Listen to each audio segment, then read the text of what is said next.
Aliás, Arambaré, que é a terra, segundo o Zé Carlos, doutor Alfonsinho, que está conosco agora, do senhor. Eu contestei imediatamente, não, o homem é de Camaquã, até porque não tinha Arambaré emancipado naquela época. Eu quero dar um bom dia para o senhor e um bom dia para o Edson Brum, que estão ao vivo conosco. Desde já agradecer a presença de vocês e já pedindo para que vocês façam aí um breve balanço do que vocês acharam desse 2020, amigos. Começando, vamos lá, pelo doutor Alfonsinho. Bom dia. Bom dia, amigos do Conexão Rural. Alegria poder participar nesse último programa do ano, né, e acompanhado aí do meu querido deputado Edson Brum, que eu muito admiro, e o meu querido Zé Carlos Pires, que está aí no condado de Arambaré. Soube que agora ele fica esse mês todo aí, tem um integral lá no bar do Paulinho, me disseram, o Donário que me disse isso, não sei se é verdade. E dali ele atende todos os telefonemas e as pessoas que procuram por ele. Então, uma alegria. O meu querido doutor Odacir, que há pouco falou, que eu tenho uma grande admiração. Mas um ano, como todos já disseram, complicadíssimo, né? E surpreendente em algumas coisas, porque tudo aquilo que vem com dificuldades durante o ano para serem aprovados no Congresso, no Judiciário, uma hora para outra acontece sem maiores discussões. Você vê que está aprovada uma lei que vem, essa questão que foi comentado antes aí de aquisição de terra por estrangeiro, uma hora para outra é aprovada no Senado sem maiores discussões, uma coisa preocupante, porque são várias as legislações do ano que tem isto. Vem trazendo essa oportunidade de compra de terra por estrangeiro, quer dizer, é um movimento articulado. Não penso que isso aí é coisa que estão tentando resolver alguma coisa para o bem do Brasil. Tem problemas sérios nesse assunto. As emissoras de TV estão anunciando a retrospectiva do ano. Será que é preciso fazer essa retrospectiva mesmo? Eu acho que esse ano ainda está tão na nossa mente que está tudo sendo muito bem lembrado, né? Bom dia, amigo, bem-vindo. Bom dia, Alex, satisfação poder participar novamente contigo e com teus convidados. Um abraço ao doutor Alfonsinho, sem dúvida nenhuma um dos melhores advogados, especialmente da defesa das pessoas que empreendem na agricultura e na pecuária aqui no Rio Grande do Sul e no país. Também um abraço ao Zé Carlos Pires, amigão de muitos e muitos anos, e também um abraço ao doutor Odacir Klein, que é uma pessoa especial, é um orientador, é um líder que consegue com muita simplicidade nos liderar e nos auxiliar em muitas coisas. Em relação a 2020, para mim foi um ano completamente atípico. Além dessas questões todas que enfrentamos aqui no estado do Rio Grande do Sul, no país e no mundo com o Covid, nós tivemos que nos readaptar. Essa questão, por exemplo, o que nós estamos fazendo neste momento, se fosse em outra época, eu estaria aí no estúdio com vocês. E hoje a gente faz as nossas reuniões, as nossas participações em programas de rádio e reuniões também, através da utilização de ferramentas que a tecnologia nos oferta, né? Isso fez algumas coisas mudarem. Por exemplo, a Assembleia Legislativa do Rio Grande do Sul teve uma produção legislativa este ano maior do que o ano passado, mesmo estando assim. Talvez por estar assim, porque a gente conseguiu participar de reuniões. Eu estava em Brasília, mas estava votando aqui na Assembleia, não, porque hoje com esses smartphones, ou mesmo com qualquer terminal, qualquer computador, a gente acaba entrando e participando. Então, a Assembleia, por exemplo, nós conseguimos trabalhar mais este ano, ter mais votações, mais audiências públicas, discussões de projetos, de emendas este ano do que o ano passado, mesmo estando com a pandemia e tendo o nosso pessoal, por exemplo, dispensado. Aqueles acima de 60 anos não trabalharam, foram trabalhar em home office, né, em casa, né, e outras pessoas que tinham qualquer tipo de risco. Então, isso para citar. Mas para mim, pessoalmente, Alex, doutora Afonsinho e Pires, eu tive uma experiência completamente diferente, porque eu acabei sendo infectado pelo Covid. E eu nunca tinha por exemplo, baixado no hospital. E acabei ficando 7 dias na UTI, foi uma experiência muito ruim. A gente tem que se cuidar, a gente tem que prestar atenção nos protocolos sanitários. Eu ainda estou com consequências bastante fortes. Meus 2 pulmões foram atingidos mais de 50%, e isso que eu sou uma pessoa regrada, eu nunca fumei, eu não aprecio bebidas alcoólicas e meu esporte é caminhar 2, 3, 4 vezes por semana, e não estava em nenhum grupo de risco. Então este ano vai ficar marcado também por isto. Doutor Alfonsin, nesse ano de decisões também abruptas, como o senhor falou, e inéditas também, sob o ponto de vista do prazo até, essa questão do distanciamento, como é que foi pro advogado essa falta de contato pessoal? E depois eu faço a mesma pergunta aí pro parlamentar Edson Brum. Isso facilitou, isso dificultou? E eu gostaria que o senhor sublinhasse as principais decisões que foram surgidas do judiciário e que tiveram impacto no agro nesse 2020, doutor. Bom, Alex, eu vejo que esse é um sistema que não tem volta, né? A questão por um lado, facilitou muito o nosso aquela coisa de ter que ir aonde para fazer reunião, as pessoas foram se amoldando a isso e hoje realmente esse sistema eu creio que vai seguir. O que preocupa muito é que as decisões no judiciário passaram a ser muitas delas secretas, né? Porque tem decisões, especialmente dos superiores tribunais, que você não tem acesso, eles marcam do dia tal ao dia tal, e os ministros vão jogando voto lá e você não sabe o que eles estão votando, você não tem condições de interferir. Nós tivemos várias coisas, assim, uma expectativa que todo o Brasil tem, toda a questão do plano Collor, que estava praticamente resolvido no ano passado, a pandemia virou uma pandemia, né? Porque o judiciário começou a decidir dessa forma e o STJ entendeu que teria que aguardar o Supremo numa questão do artigo 16 da lei de 73/47, lá de 85, foi modificado, que as decisões em ações civis públicas, no caso o plano Collor, só teria efeito no lugar onde ela foi decidida. E nós estamos mostrando para o Supremo, só que o Supremo, que no nosso caso não está atingido por esse artigo 16, porque a lei entrou antes, né? O artigo 16 entrou em 97 e a nossa ação entrou em 94. Quer dizer, não está atingido por isso. Mas para você conseguir votar isso lá nos ministros é uma coisa complicada. Eles julgam cada um na sua casa, os assessores estão em casa. O ministro Alexandre de Moraes, que tinha pautado para o dia 16 de dezembro para decidir esse assunto, já retirou o Fux até que retirou de pauta, já ficou para o ano que vem. Então, são muitas coisas assim que vão se trancaram em favor exatamente do poder bancário, do poder que não tem interesse que as coisas se resolvam. Então, essas questões também no Legislativo Federal, dessa legislação, que nós comentamos há pouco, foi comentado há pouco essa questão da aquisição de terras para o estrangeiro, e se é uma questão orquestrada, vem lá teve um PL no início do ano de emergência para a questão da Covid e já engataram lá uma possibilidade de estrangeiro arrendar terra em todo o país pelo tempo que fosse necessário. Por sorte, isso foi retirado.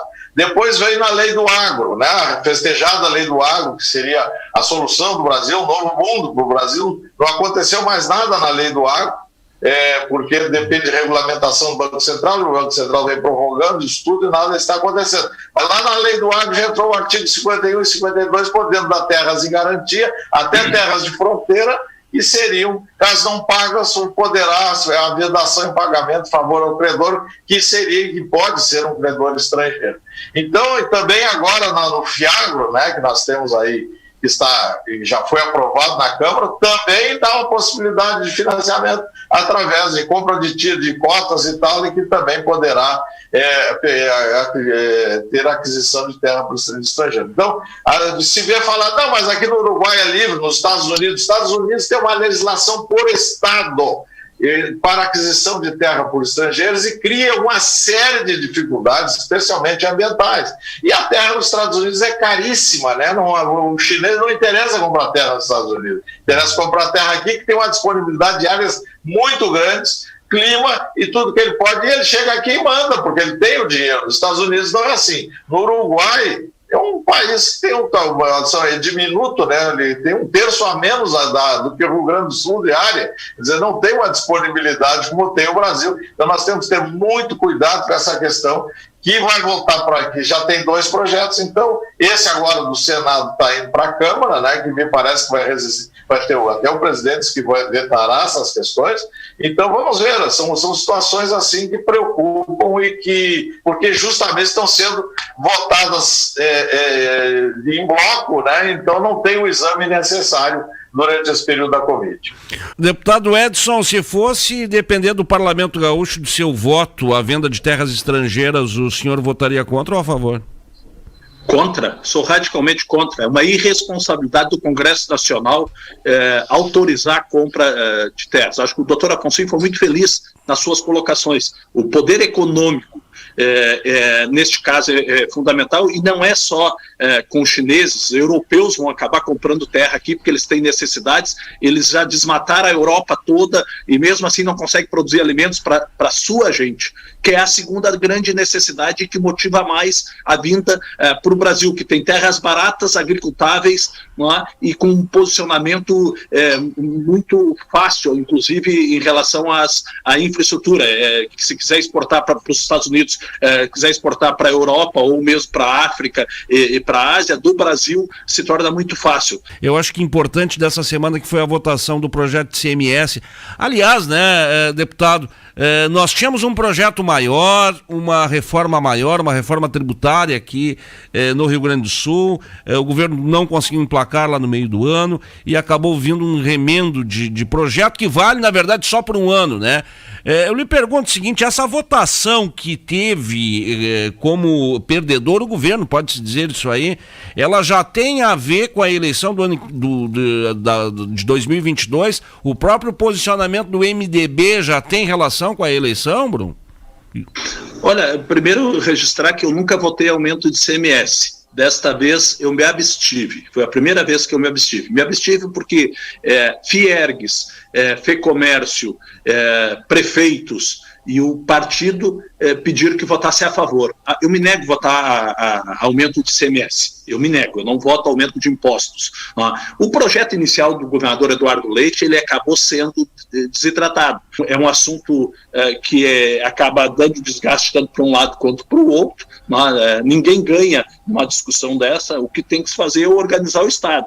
E eu acho que o governador Sartori iniciou as reformas da Previdência Estadual, iniciou a reforma administrativa, e o governador Eduardo Leite seguiu com elas. Tanto que este ano o Estado já diminuiu essa despesa de Previdência em torno de R$1 bilhão. Tirando um monte de privilégios que tinha e que incorporava a folha.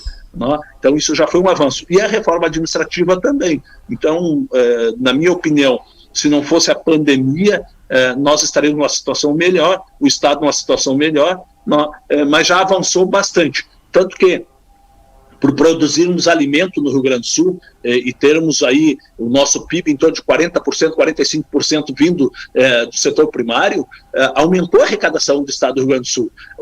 A ajuda que o Bolsonaro deu para o cidadão carente, que a gente chama os R$600, depois agora no final do ano R$300, fez com que as pessoas no Brasil se alimentassem melhor, comessem mais. E como o Rio Grande do Sul tem tradição e tem uma agroindústria, por exemplo, a agroindústria nossa do arroz, em Camaquã mesmo, é uma base muito forte disto, vendeu muito mais para o Brasil.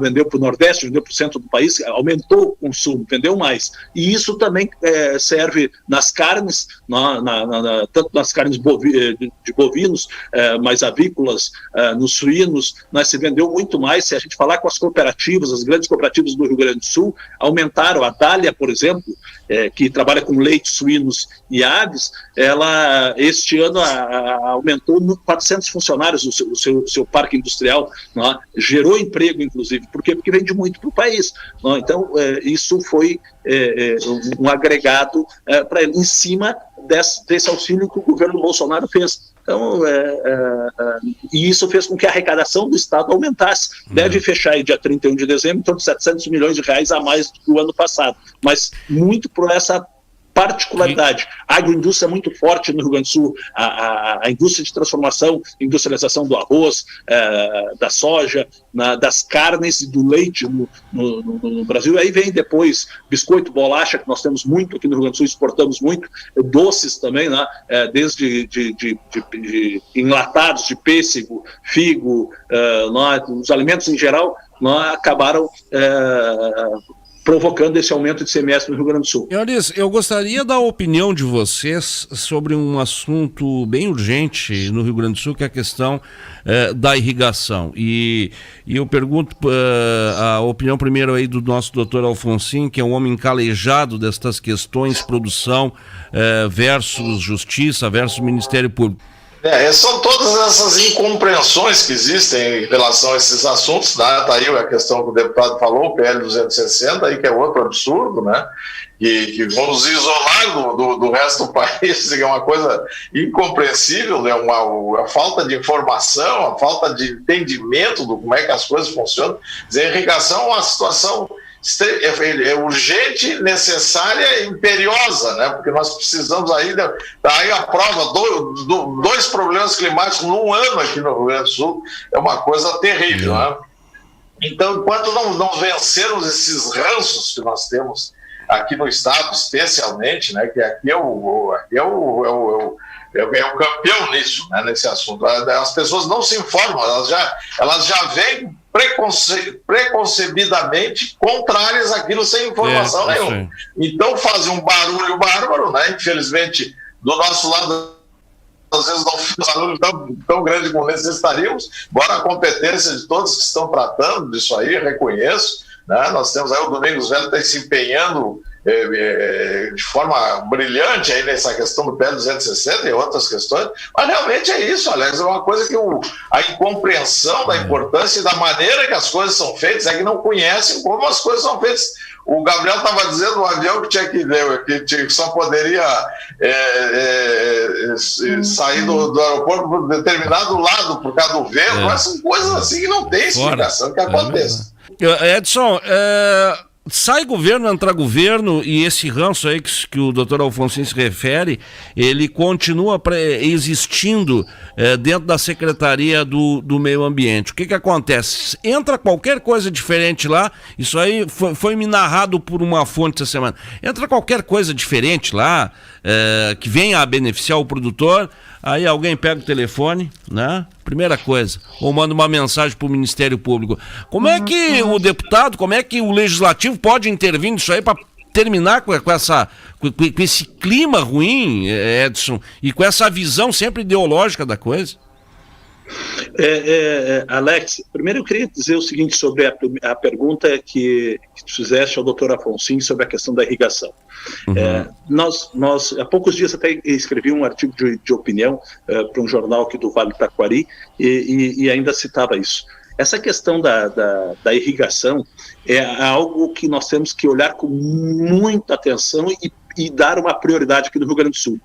Há pouco eu citei a falta de água para consumo humano nos municípios. Mais de 50 municípios do Rio Grande do Sul sofreu isto este ano e continua sofrendo. A primeira coisa que nós temos que fazer no Rio Grande do Sul, baixar impostos para equipamentos de irrigação.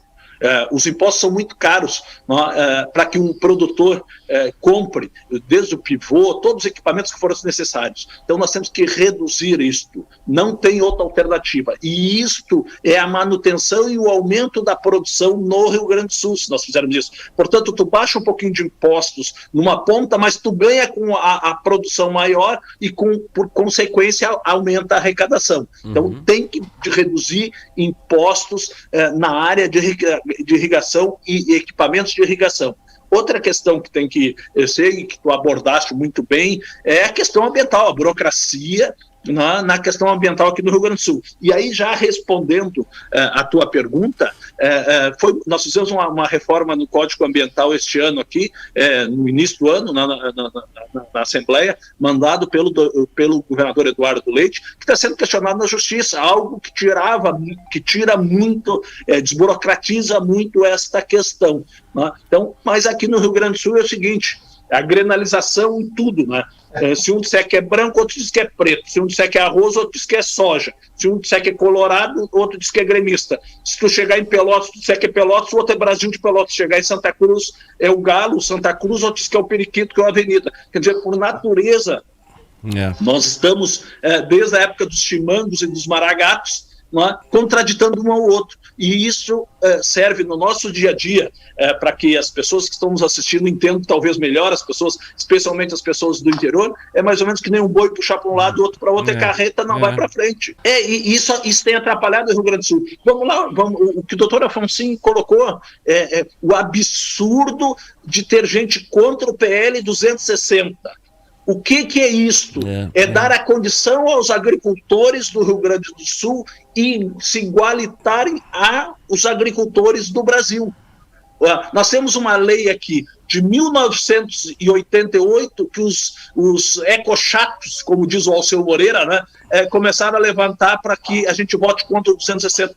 Nós estamos falando de uma lei de 88, 32 anos atrás. A ciência evoluiu, a legislação evoluiu, a produção evoluiu nisso, não é? E com essa evolução toda, inclusive a legislação evoluiu muito. Quero agradecer demais a participação de vocês aqui e deixar para as considerações finais, começando por ti, Bruno. Olha, Alex, eu primeiro queria te agradecer, mas antes de tudo eu queria te dizer o seguinte: o parlamentar, ele não pode pensar só no voto na eleição seguinte. Eu, por exemplo, tenho na assessoria agrônomo e tenho biólogo na minha assessoria, exatamente para momentos como este, porque o deputado tem que ser generalista, ele tem que entender um pouquinho de estrada. Olha a nossa luta para o asfalto para Arambaré, por exemplo, e para Dom Feliciano, a vida toda. A própria BR-116, que devia trocar de nome e colocar Mendes Ribeiro Filho, porque se não fosse ele iniciar a grande luta, a grande movimentação, nós não teremos a BR, por exemplo. Então, o parlamentar tem que entender de estrada, um pouco de saúde, um pouco de agricultura, um pouco de tudo. Mas tu te especializa quando tu traz pessoas para trabalhar contigo que são da área. Mas quero concluir agradecendo a oportunidade de estar com o doutor Afonso, que admiro muito, e quando me pergunta o pessoal da agricultura, alguém precisa de um advogado, eu disse, olha, se quer acertar, vai lá no doutor Afonso. Se ele não é especialista nessa área, ele te indica um colega que seja, porque trabalha muito nisso e eu tenho o maior respeito. Mandar um abraço mais uma vez para o nosso querido amigo Odacir Clay, para o Zé Carlos Pires, né? Eu gostaria de estar em Arambaré também, né? Mas estou em Porto Alegre, até porque estou me cuidando muito, eu saí do Covid há pouco, então tem que me reestabelecer, a gente está evitando, a família está evitando. Te dar um abraço, Alex, e desejar um 2021 para todos nós, que a gente possa se reencontrar, doutor Afonso, aqui no programa com o Alex, que é um programa esclarecedor. Isso aqui, quem trabalha numa revenda de trator, ou quem trabalha numa revenda numa veterinária, numa agropecuária, e quem produz, sempre vai aprender no programa com o Alex e seus convidados. Por isso, meu abraço, um feliz 2021 a todos. E nós que aprendemos muito com vocês. Ô, doutor Afonso, agora fala aí pra nós a verdade. Essa carteira de identidade sua tá registrada em que lugar, afinal, hein? Qual é a naturalidade? Eu nasci com 15 dias em Arambaré. O hospital que eu nasci foi em Porto Alegre, mas 15 dias é que começou a valer quando eu cheguei em Arambaré. 15 dias de vida e depois com... Não, Arambaré era Camaquã, e depois com 6 anos fui para Camaquã e fiquei até os 17, né? E agora estou recebendo aí, como eu sou cidadão, na realidade, Porto Alegre, estou recebendo o título de cidadão emérito aí, com muita honra que a Câmara de Vereadores de Porto Alegre me concedeu. Camaquã vai ter que providenciar hein? Camaquã vai ter que providenciar um. Já que Arambaré não dá um jeito, Camaquã vai dar um jeito, viu, doutor? Já é. Eu quero te agradecer mais uma vez a honra e te cumprimentar pelo maravilhoso programa. Já que o deputado falou do deputado Alceu Moreira, eu queria só trazer mais essa informação. Ontem foi sancionada a lei da recuperação judicial, onde eu tive a honra de ser convidado pelo deputado, juntamente com o Rudi Ferraz e que é o diretor jurídico da CNA, e o Renato Buranello, que é da Biov, para ajudar no texto dessa lei que foi da recuperação judicial do produtor rural. Facilitou o acesso, mas infelizmente ontem, surpreendentemente, o presidente da República vetou um artigo que na questão da CPR física, mas isso ainda vai ter muita luta, ainda depende, segundo o seu marido, vão tentar derrubar esse veto. Mas é isso aí, muitas novidades, o teu programa traz um pessoal atualizado aí, então eu quero dar o meu grande abraço aos amigos de Arambaré, Camaquã e do Brasil inteiro que eu escuto o teu programa, e desejar um 2001 muito com saúde, principalmente, né, daí o deputado, que eu agradeço muito por ter participado pelo programa, dizendo que ele passou com essa Covid aí. Então, vou desejar saúde, né, e muita produção nesse 2021, como já aconteceu agora em 2020, com exceção da nossa parte de soja e milho aqui do Rio Grande do Sul. Grande abraço, Alex. Grande abraço para os senhores, bom 2021.